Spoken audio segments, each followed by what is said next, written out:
চলুন একটু ঘুরে আসা যাক চলন বিল থেকে। হুম, দেখুন কত উন্নত করেছে পলক ভাই।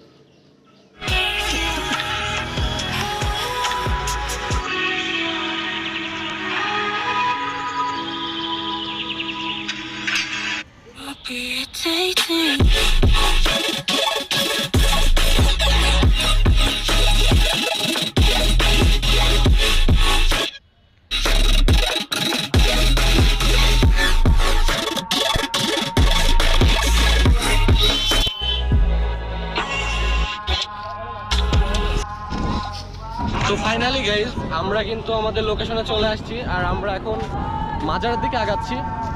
আমরা এই যে এটা ঘাট, এখানে যত নৌকা টোকা যেখান থেকে আসুন না কেন এখানেই থামতে হয়। আর ড্রোন শট নেওয়া মোটামুটি শেষ, লাইটও মোটামুটি চলে গেছে। মাজারটা কিসের জন্য বিখ্যাত সেটা দেখাবো আপনাদের।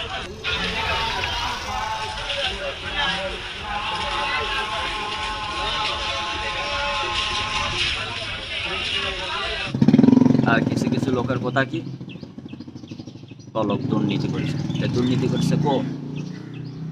পলকের তো বাড়িঘর ভাঙলে সে দুর্নীতি করার পয়সা কোনো কো দেখাও যে পলকে এই দুর্নীতি করেছে ওই দুর্নীতি করেছে, দেখাও প্রুফ আছে? থাকলে তো প্রুফটা দেখাবে নাকি? হুম, একবার বাঙালিক শুধু বানাস, আবার বাঙালিক শুধু বানাবে না রে, একবারই বেল তোলা যায় বারবার না। অতএব পলক ভাই যার নামই অনেক বেশি কিছু।